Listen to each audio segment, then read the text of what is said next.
Yeah, another home shop guy with a little update on my mess out here.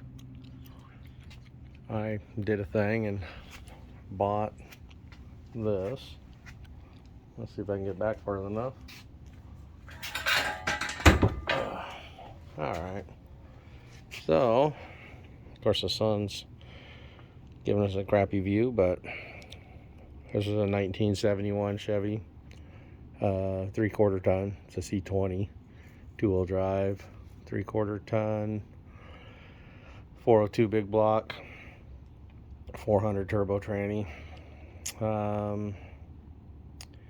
That I bought off of a Chevy Truck forum. Doesn't run. Hasn't run in 6-8 years. But figured it'll be better to haul stuff around in than my Prius. So I like the ochre and white, the color. So my plan is just to leave it the way it is and get it running. So what the person that I bought it from was planning on doing was replacing the electrical system, and he started it, barely started it, and then stopped. I guess his wife got sick and stopped. So it supposedly ran at the time that it was stopped.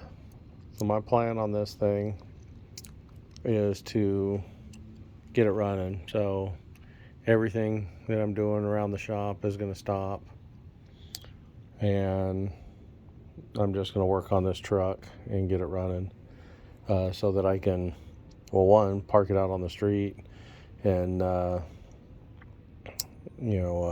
free up the driveway, but two is it gives me something I can haul stuff with. Now it's a 71, fairly nice. I mean, he tore out the interior. I don't know if I can do this one-handed. Yeah, I can. Okay. So here's the little service parts identification card. AC cab. It's got a leaf spring in the rear, 400 cubic inch engine, power steering, camper wiring. And that's white and ochre. What else? Power lock rear axle, so it should have posi rear. I think it's like a Dana 60, Dana 80. It's got the tack dash. Custom sport truck. Saddle interior. Yeah, that's about it. So the guy that he bought it from had a camper shell on it, and so the rear window's gone, but he already had a replacement here. Unfortunately, he,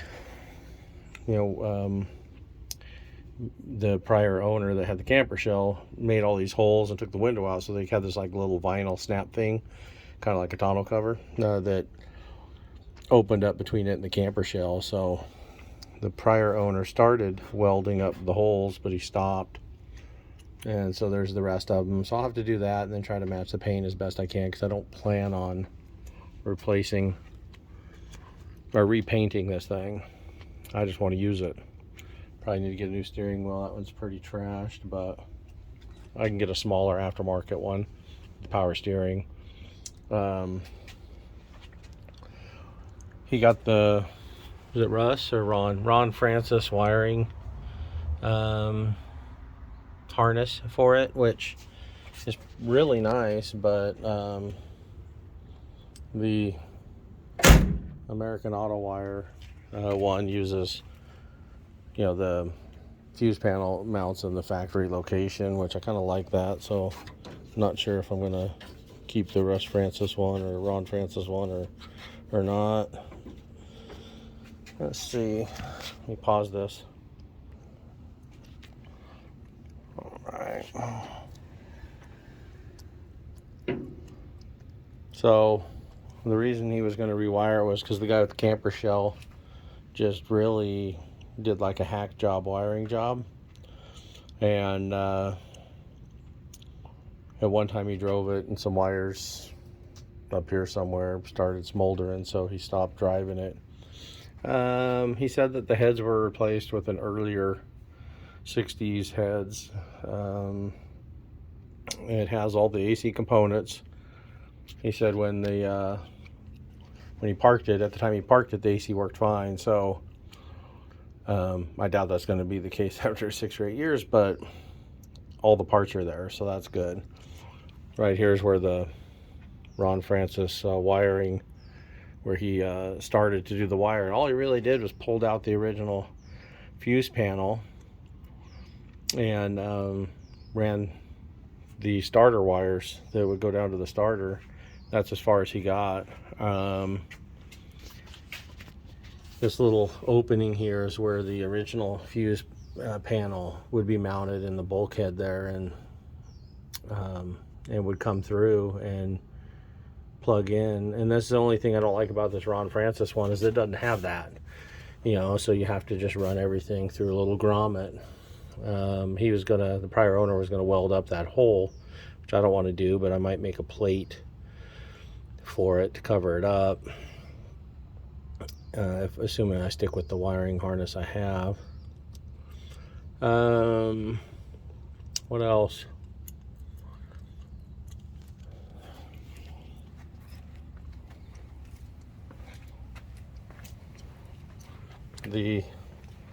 For some reason, he got these 90s Infinity seats, power adjustable seats, and was going to use that.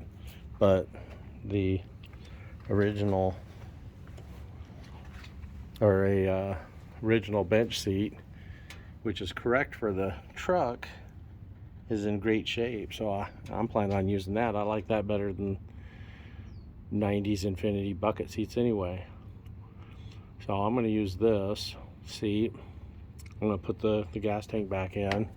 There's dual saddle tanks on this thing from a prior owner. But yeah, no, the seat looks good to me. He took out the fender wells. They're kind of rusty, and he was going to clean them up and paint them. But it also might help working around the engine, so I'm going to leave them out for now. He bought a couple stabilizer bars. Never put those in. The tailgate looks to me to be the correct vintage. The license plate's not the correct vintage. That's like a 60s license plate, but the tailgate is a different color because when he bought it, it had the camper shell, so it didn't come with a tailgate, so he'd pick that up. That's about it. So I picked up a storage unit, which I hate wasting money on storage units, but I was supposed to have a machine remover that's helped me move machines. Supposed to stop by on Thursday, and we're going to move everything, as many of these machines that are outside as we can fit on his trailer, to the storage unit, and then I'm going to clean out some of the machines inside the garage so I have more room, and then I can roll the truck up to the garage door, and it'll be easier to work on the truck, and it'll give me space in the driveway for the forklift, and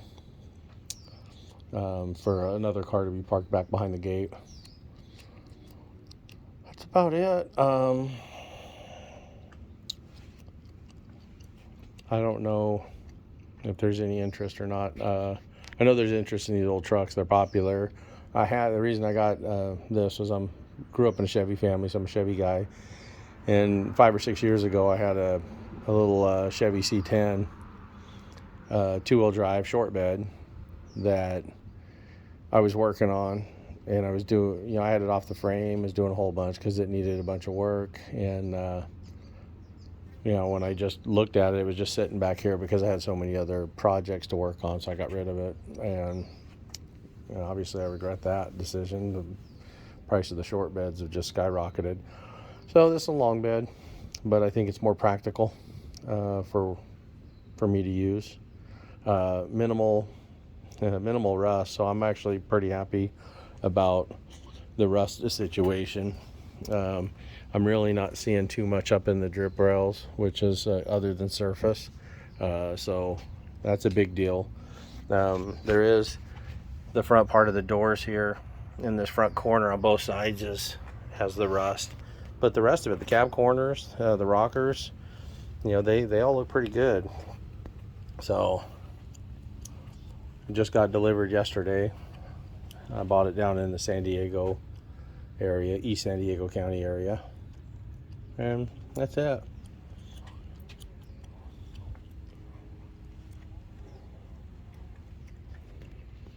So hope you guys have a great holiday weekend. My weekend's gonna be prepping. Well, I really can't prep. I'm gonna say prepping to move everything, but I don't see that happening with this truck in the way. Actually, no, you know what? I can roll the truck out further out in the driveway, and then maybe I can start moving the machines towards the gate so that when the machinery mover's here, it's going to be a little bit of a pain in the ass. So what I've got to do is he's supposed to show up on Tuesday. I'm going to see if I can get a friend or two over to help me, because before he gets here, I need to roll this thing out of the driveway, and it's on a non-op, so technically I'm not supposed to park it on the street. Luckily, I have a neighbor whose driveway's almost straight across from my driveway, and I already asked him. He said no problem if I want to roll the truck out of my driveway and into his driveway. Once I do that, getting it back's no problem. I can just tow it back with the forklift, but if I can't, if I have to, I'll use the forklift to push it over too. I just don't want to screw up the truck. Anyway, there may be an update here or there on this thing. I don't really plan on recording anything for YouTube. I don't know how exciting it is to run wires, so